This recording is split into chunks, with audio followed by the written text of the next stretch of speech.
Төшемеләрне бизәдек, yolqlarını бизәдек залда. Яңа елга җыйнай инде. Әмма быел Сафиннарга яңа елны үзләрендә каршыларга язмаган икән. Гомер буе яшәгән иләрен йөк машинасы җимергән. Гадәти көн була ул. Йокларга ятабыз дигәндә, 14 көн кич белән. Без инде кичкен ашаган инде сәгать 9-ларда. Мин кухняда идем. Кабат теге чәй эчәргә уйладык инде. Кофе ясап ятайм, менә шунда уже тузан içinde калдым. Мин бит әле ишелгәнен нигәнен белмим. Әйтәм, нәрсә булды икән, нәрсә шатлады. Веш өстемә тузан коела. Азат дим, нәрсә булды дим, кышкам. Бер кеше юк, бер нәрсә юк. Бер заман улым килеп чыкты.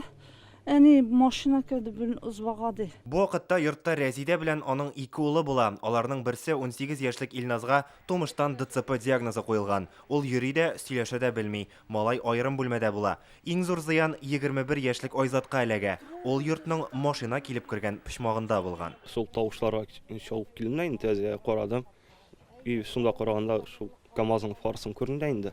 И шулардан соң 1 секунд алмандыр, инде ишеп киттем нигә. Шул комната буенча. Айзат йорттан инвалид энесен, әнисен урамга алып чыга. Авылдагы туганнарына, Казанда яшәүче абыйсына коткаручыларга шалтырата. Соңра аны хастаханәгә алып китәләр. Битендәге яралардан тыш аның алгы тешләре сынган, ирене ярылган. Менә шушы яктан тишкән инде ул.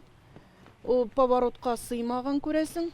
Тормозларым бетте ди. Йортка килеп кергән йөк машинасының кайбышка барышы була. Сафиннар машина йөртүче белән сөйләшкән инде. Ул таудан төшкәндә тормозлар эшләми башлады дип белдергән. Машина йөртүченең умыртка баганасы сынган. Хәзер ул сырхауханәдә ята.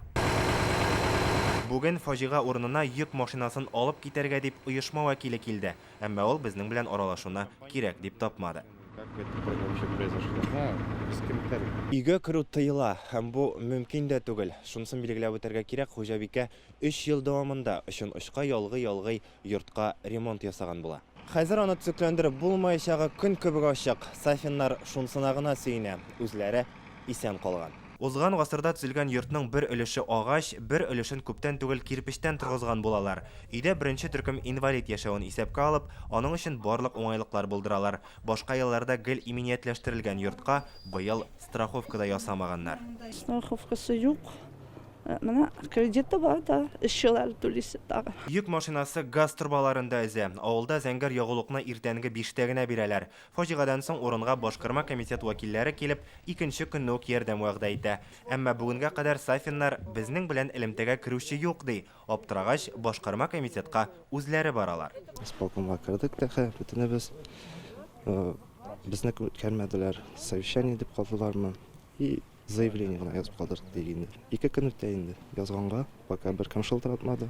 Без сюжетны төшергән вакытта килүебезне белеп күрәсең, башкарма комитеттан килеп җиттеләр. Йортка экспертиза ясалачагын һәм Сафиннар өчен вакытлыча торак табылганын хәбәр иттеләр. Әмма бүген менә кыш бит әле урамда яшәп керергә анда бөтен мөмкинчелекләр дә тудырылган. Күреп узасыз. Инде хәзер без бүгенге көндә программага кертү турында сөйләшәбез. Аларны программага республикада ул арендлы фатирлар булсынмы, башка төрле программаларга. Фаҗига 14 булган, бүген инде 17-се, барыбер дә 3 көн үткән. Ни өчен шулай сузылды икән? Фаҗига булган көнне бит инде барыгыз да беләсез, әле сөйләшү, аңлашу һәм шок хәлендә гаиләдә кала. Безнең 2 көн шушы йортның хуҗасы белән сөйләшү барды. Кыш башында йортсыз калган күп балалы Сафиннар мәрхәмәтле кешеләр ярдәменә өметләнә. Карта реквизитларын сез экранда күрәсез. Алар өчен хәзер һәр сум акча кадерле. Без Сафиннарга вакытлыча биреләчәк йортны да барып күрдек. Иртәгә аны тәртипкә китерергә, аннан соң күченергә җыеналар. Әмма ахыр чиктә гаиләнең үз торагы булырмы? Без бу вакыйганы күзәтеп барачакбыз. Апас районыннан Илгиз Шәкүров, Рәмзил Гарипов, Яңа Гасыр каналы.